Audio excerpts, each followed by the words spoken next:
जाने तमन्ना तो जनू मेरा अनुशा खान किस नंबर 11। वीडियो में आगे पढ़ने से पहले आपसे बस एक ही रिक्वेस्ट है कि वीडियो को लाइक करें और चैनल को सब्सक्राइब करें। हजार इस वक्त ब्लैक स्टाइलिश शलवार कमीज़ में मलबूस, जिसके बाजू इसने कोहनियों तक फोल्ड कर रखे थे। फोल्ड किए गए बाजुओं से इसके सुर्ख और सफ़ेद बाजू इसकी कसरती वजरसी बदन को जाहिर करते इसकी खूबसूरती में चार चांद लगा रहे थे। वो शाह हवेली का मंझला शहजादा था, जिसकी रौबदार और ज़िद्दी तबीयत से वो पूरे बिजनेस हलके में एक मकरूर बिजनेसमैन के तौर पर मशहूर था। वो किसी को माफ़ करने की सोच ही नहीं रखता था, चाहे कोई अपना हो या पराया,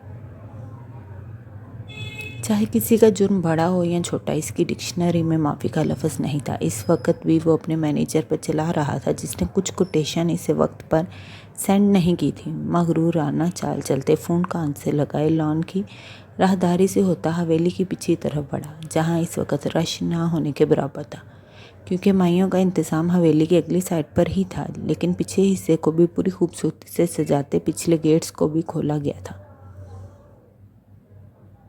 ताकि मेहमानों को आने में किसी किस्म की कोई दिक्कत पेश ना आए। हजार फ़ोन सुनते आगे बढ़ रहा था, जब गेट से थोड़ा सा पीछे लाइट येलो और पिंक कलर के कलियों वाले फ्रॉक में खड़े वजूद को देखा, जो इस वक्त बड़े सुकून से सामने खड़े 3 लड़कों से बात कर रही थी, जो यकीनन इनके कोई रिश्तेदार ही थे, क्योंकि इतनी सिक्योरिटी में कोई गैर तो हवेली के गेट से अंदर नहीं आ सकता था। लेकिन इस नाजुक वजूद को इतनी क़यामत खेज़ तैयारी के साथ गेट तक आने पर इसका खून इसकी रगों में दहकती आग की तरह जलने लगा। जिसने सर पर बेशक दुपट्टा लिया था, लेकिन दुपट्टा इसके स्ट्रेट सुनहरी कमर से नीचे तक आते बालों और इसके खूबसूरत नरम नाजुक बदन की रोनाइयों की खूबसूरती को छुपाने में पूरी तरह नाकाम था।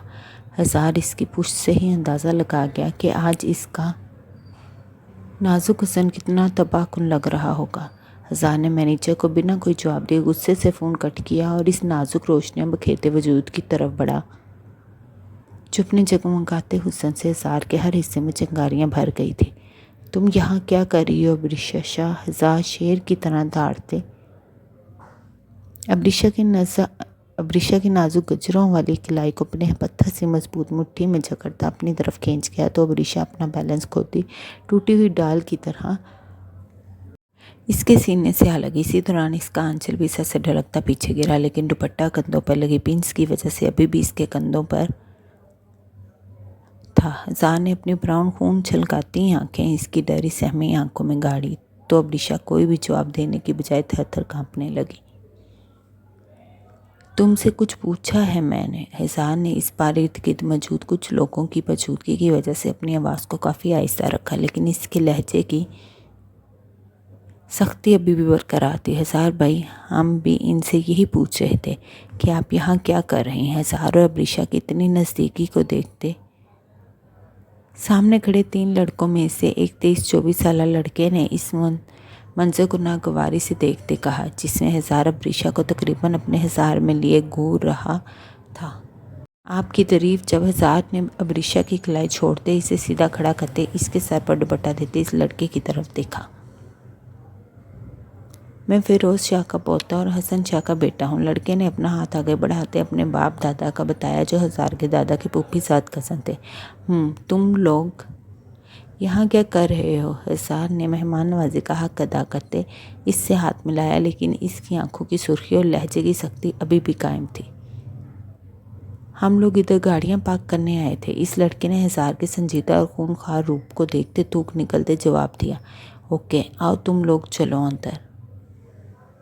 हजार बिल्कुल अब्रिशा के सामने खड़ा इन लड़कों को अंदर आने की पेशिश कर रहा था, जब इस लड़के की आंखों में अजीब रंग देखते हजार का दिल चाह रहा था कि वो इसे अपनी हवेली के इसी हिस्से में दफना दे। जी, वो तीनों लड़के शराफत से हवेली की तरफ बढ़ गए और हजार की सुर्ख अंगारा आंखों और लहजे की वजह से किसी की भी मुड़कर देखने की हिम्मत ना हुई। चलो अंदर। हजार गार्ड और मेहमानों के पेश नज़र इसे अंदर चलने का बोलता मुड़ा, तो अब्रिशा अभी भी वहीं खड़ी अपनी उंगलियां मरोड़ रही थी। जब हजार ने बिना कुछ बोले अपनी सुर्ख आंखों की एक आईब्रो रेस करते इसे देखा। वो मैं अपनी दोस्त वानिया का इंतज़ार कर रही।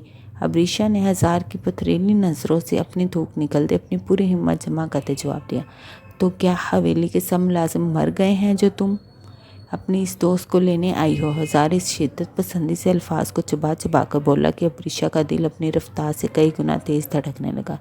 हज़ार अबरीशा की इस दोस्त को अच्छे से जानता था, क्योंकि अबरीशा की वो वाहद दोस्त थी जो इनकी हवेली भी काफ़ी बार आ चुकी थी और शायद इसके साथ कोई प्रॉब्लम थी, इसीलिए अबरीशा हमेशा अपनी दोस्त के लिए प्रोटेक्टिव रहती थी।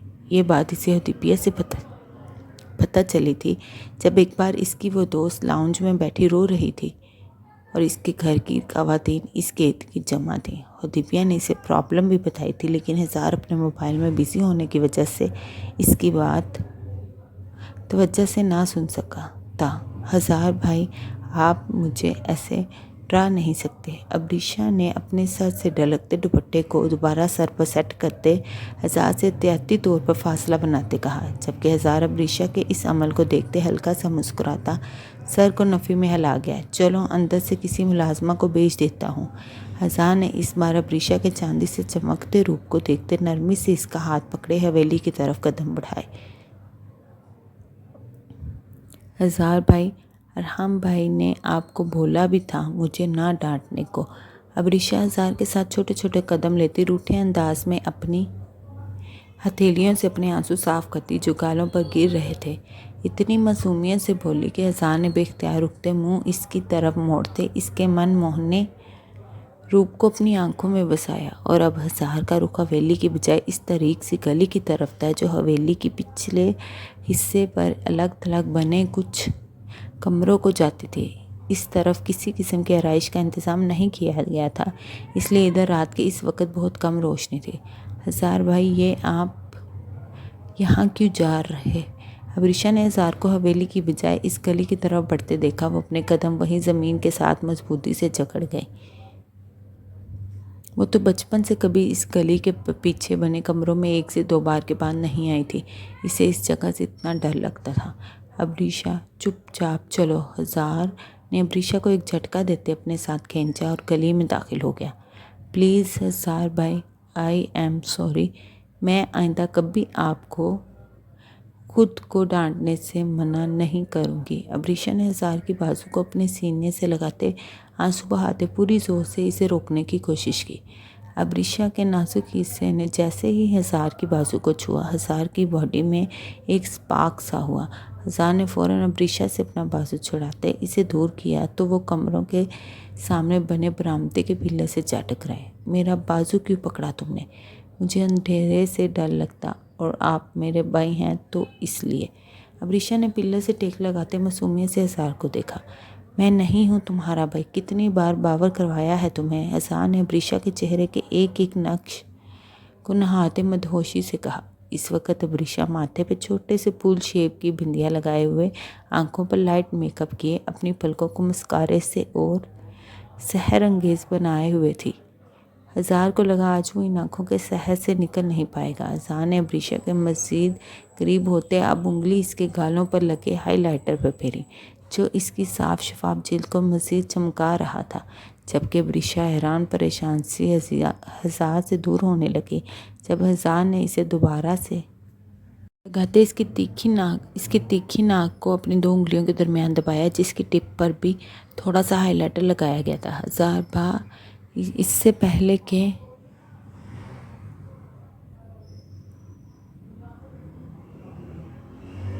अबरीशा कुछ भी बोलती, हज़ार ने अपनी उंगली अबरीशा के कपकपाते होंठों पर रखी, जिनको इसने लाइट पिंक लिप ग्लोस से रंग रखा था। ये आप क्या कर रहे हज़ार भाई?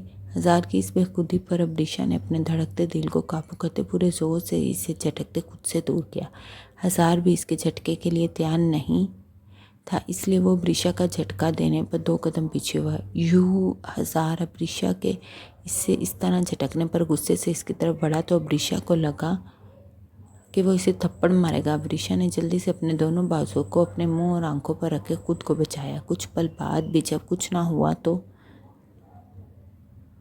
अबरीशा ने अपनी बाजुओं में से एक आंख से सामने की तरफ देखा, जहाँ हज़ार अपने एक हाथ को अबरीशा के पास पिल्लर पर रखे इसे मुस्कुराते हुए अजीब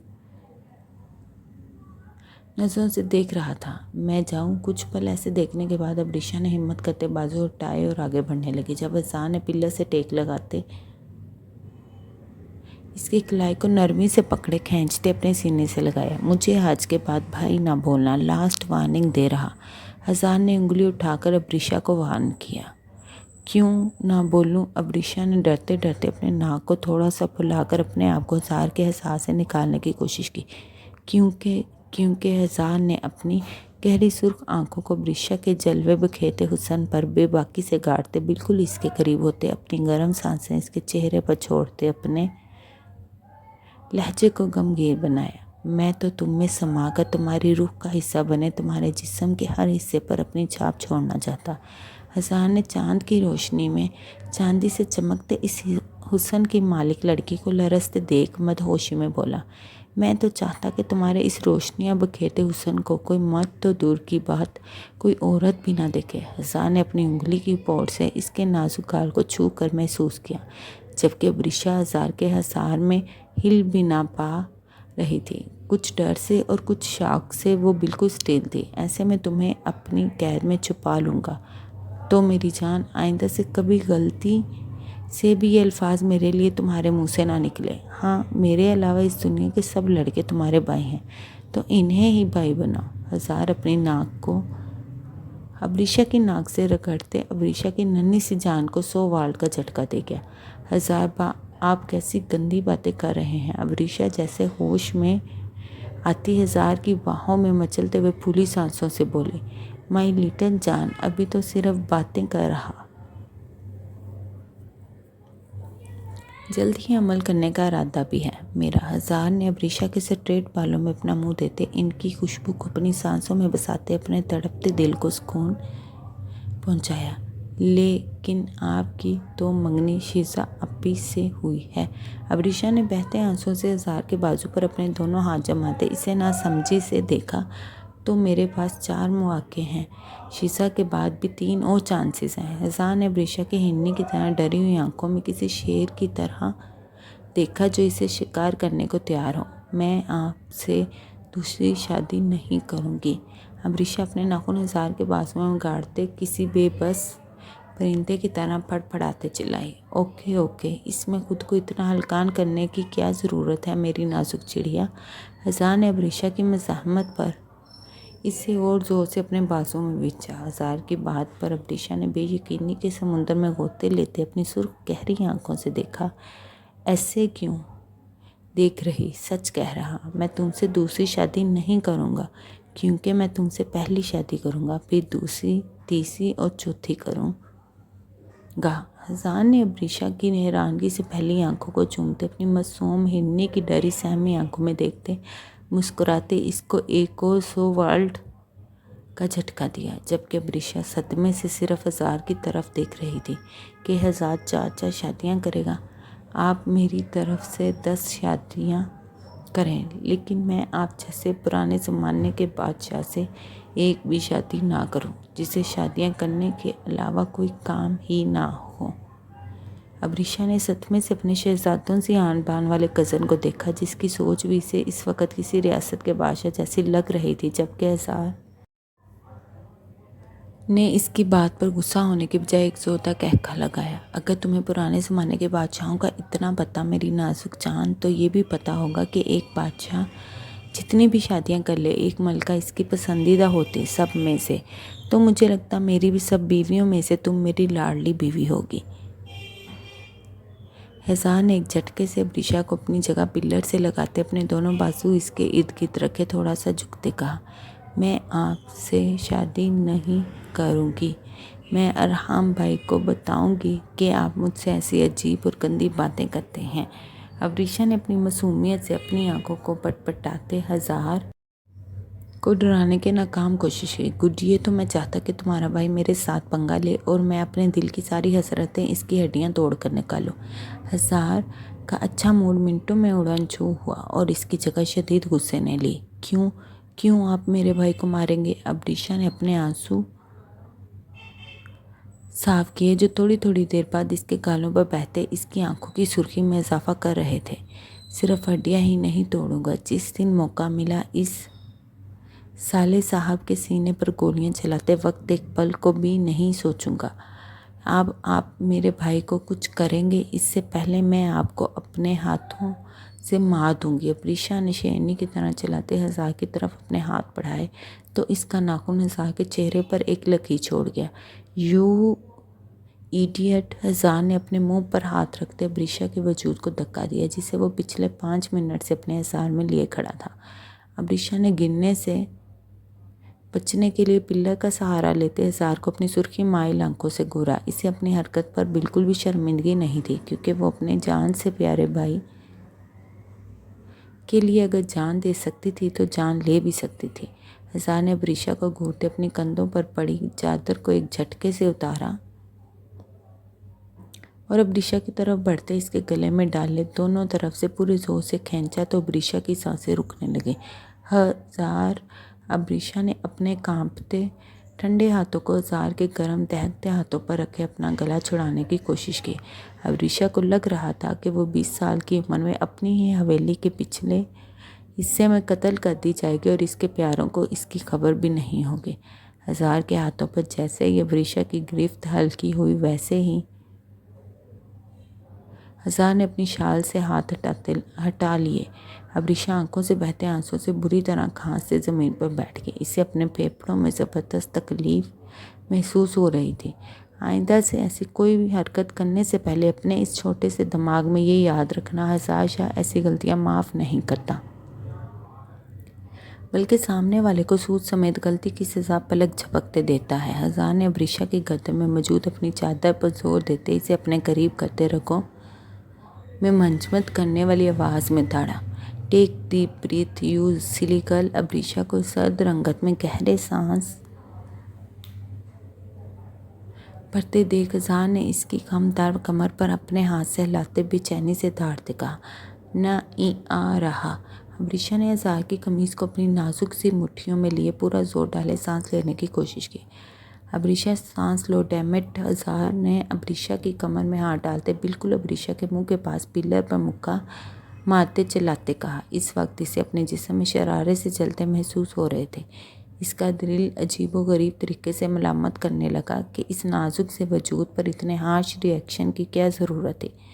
हजार अच्छे से जानता था इसे सांस का मसला बचपन से था, लेकिन वक्त के साथ साथ ये बहुत कम हो गया था। पर अब भी जब वो ज़्यादा पैनिक करती या डर जाती इसकी सांसें रुकने लगती थी, इसलिए वो हर वक्त अपने कमरे बैग में इनहेलर रखती थी। हजार सर झुकाए अपने दिल की लानत और मुलामत सुन रहा था जब अबरीशा ने अपने नाजुक कांपते हाथों से इसकी कमीज़ को पीछे से अपनी मुट्ठी में जोर से दबोचते इसके कंधे पर अपने सुर्ख होते चेहरे को इधर उधर मारते अपनी ब्राउन सुर्ख आंखों से हजार की सुर्ख गहरी आंखों में देखते आंखें मूंद ली।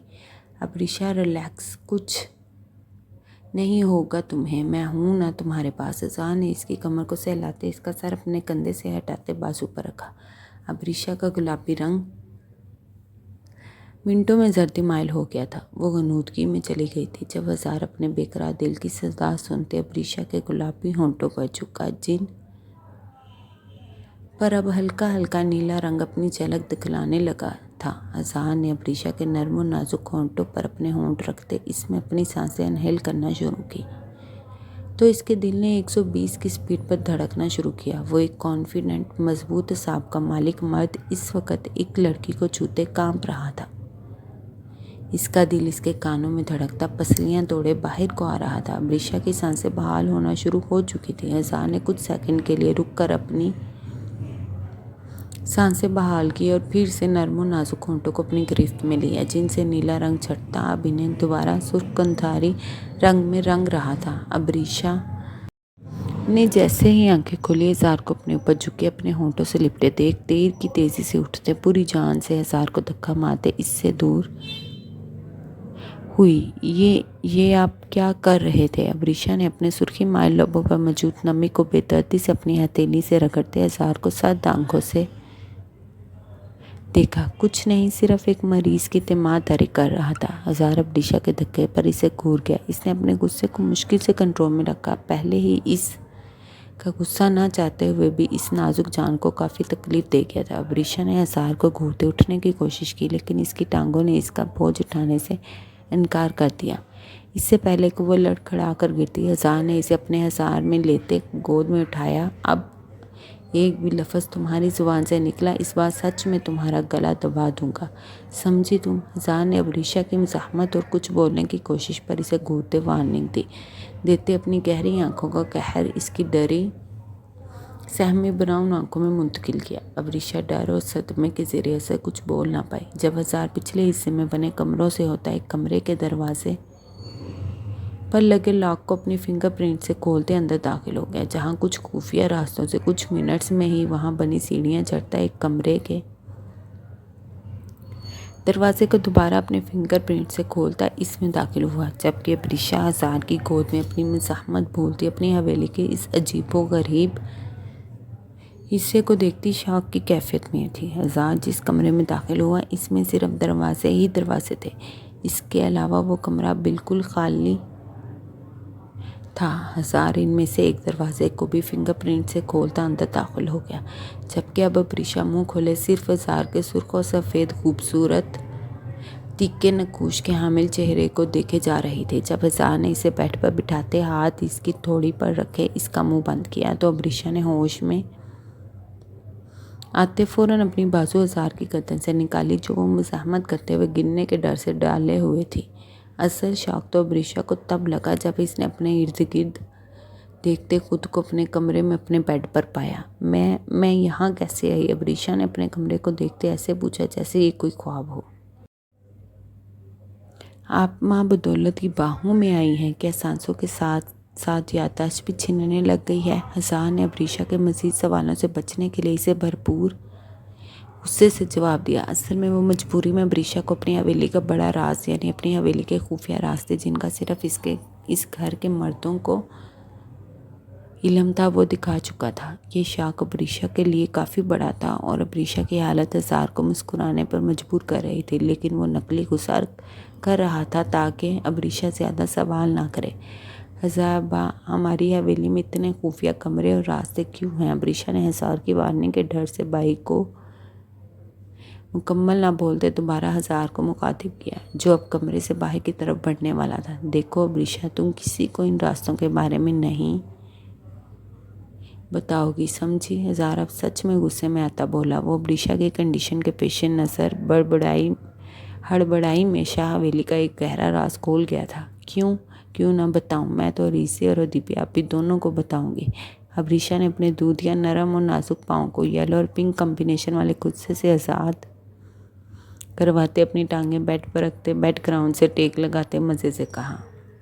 इस वक्त वो अपनी तिबियत की खराबी हज़ार की और अपनी गुफ्तगू और हज़ार का इसके इतना पास आना सब कुछ भूल चुकी थी। याद था तो बस इतना कि इसकी हवेली में बहुत से खुफिया रास्ते थे जो कहीं भी निकल सकते थे, जिसे इसने अपनी 20 साल ज़िंदगी में आज पहली बार देखा था। अगर तुम किसी को ये बताओगी तो मैं भी फिर सबको जो हवेली के पिछले हिस्से में हमारे बीच हुआ वो सबको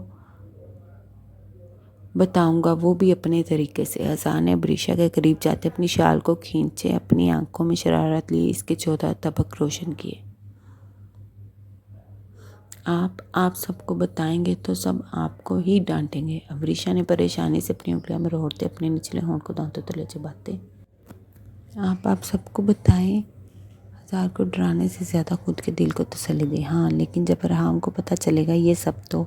हज़ार ने नरमी से अबरीशा के गले से अपनी ब्लैक गर्म शाल निकालते झाड़ते हुए अपनी कंधों पर ली, जिसमें इसकी परफ्यूम के साथ अबरीशा के परफ्यूम की खुशबू भी रच गई थी।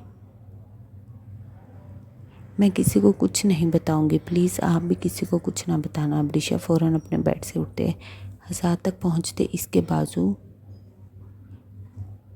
को अपनी गिरफ्त में लेते रेहानसी अंदाज में बोली, ओके, जब तक तुम नहीं बताओगी किसी को मैं भी नहीं बताऊंगा, लेकिन अगर तुमने बताया किसी को तो मैं भी सब से पहले अरहाम और बड़े पापा फरकान अबरीशा के बाबा को बताऊंगा। हज़ार ने अबरीशा की आंखों में अपनी शरारती आंखों को गाड़ते कहा, वादा करें। अबरीशा ने अपनी छोटी सी सुर्ख और सफ़ेद हथेली हज़ार के आगे फैलाई, क्योंकि इसे डर था कि अगर हज़ार ने इसके बाबा या भाई को कुछ बता दिया तो वो दोनों इसके बारे में क्या सोचेंगे। वादा। हज़ार ने अबरीशा की नाजुक को ठंडी हथेली को अपने मजबूत और तवाना गर्म हाथ में लेते आहिस्ता से दबाते अपने दिल की बढ़ती धड़कन को नज़रअंदाज करते छोड़ा और कमरे से निकल गया। सल्तान शाह की गाड़ी देखते गार्ड ने फ़ौरन गेट खोल दिया। सल्तान ने गेट से गाड़ी अंदर लाते इतनी बुरी तरह ब्रेक लगाई कि इस बंगले की खामोशी में अजीब सा आतश पैदा हुआ। गार्ड और बाकी मुलाजिम जो बंगले के बाहर मौजूद थे अपने अपने काम की तरफ मुतवज्जा हो गए, क्योंकि गाड़ी के ब्रेक लगाने से ही इन्हें अपने मालिक के बुरे मूड का अंदाज़ा हो गया था। सल्तान ने गाड़ी का दरवाज़ा खोलते बाहर निकल दिया। गाड़ी का दरवाज़ा इतनी कुव्वत से बंद किया कि पूरी गाड़ी एक बार हिल गई। सल्तान बंगले में दाखिल होते राहदारी से होता बेसमेंट की सीढ़ियाँ उतर गया। इसके मोबाइल का लॉक पता किया। सल्तान ने सामने से आते सिकंदर से पहला सवाल किया। जी सर, ओके, पता है ना क्या मैसेज आएगा? इसके मोबाइल से सल्तान अपने जलते वजूद से तेज़ तेज़ कदम लेता इस कमरे की तरफ बढ़ा जहाँ वो शख्स मौजूद था जिसका खून देखकर ही अब सल्तान शाह के दिल को कुछ पल सुकून मिलना था, जो पिछले 1 घंटे से बेचैनी से धड़कते सल्तान शाह को आज सफाकियत की हद हर हाथ पार करने पर उकसा रहा था। सल्तान ने कमरे में दाखिल होते जबड़े और अपने हाथों की मुट्ठियों को जोर से भींचा और कमरे में मौजूद कुर्सी पर बैठ गया, जिसके बिल्कुल सामने असफर अहमद बैठा था, जिसके हाथ पांव टेप से बेदर्दी से बंधे हुए थे। इसी तरह इसके मुंह पर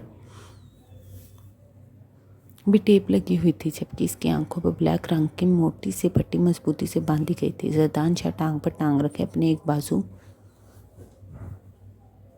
को कुर्सी के बाजू पर फैलाए हुए दूसरे बाजू की कोहनी को कुर्सी के बाजू पर टिकाए अपनी हथेली की मुट्ठी बनाए असफर अहमद पर अपनी सुर्ख नसें जमाए बैठा था, जो कुछ मिनट्स बाद अपनी भरपूर कोशिश कर रहा था खुद को आज़ाद कराने की। सल्तान शाह ने अपनी जैकेट की पॉकेट से गन निकाल कर सामने टेबल पर ज़ोरदार आवाज़ से फेंकी। कौन है? असफर अहमद ने अपने आप को छुड़ाने के लिए अपनी पूरी जान लगाते चिल्लाते हुए कहा। तुम्हारी मौत। सल्तान शाह ने सुकून से चट्टान से सख्ती लिए असफर के कान के पास धमाका किया। जारी है तो देखिए ये अगले एपिसोड में सल्तान शाह असफर को कैसे डील करता है और सल्तान का अरीज़े को लेकर अगला कदम क्या होने वाला, क्या हिसार का बरीशा की तरफ बढ़ना। अरहाम शाह के ज़बरदस्त कहर को आवाज़ देता हदीबिया और अरहाम में मज़ीद दूरियां भरेगा।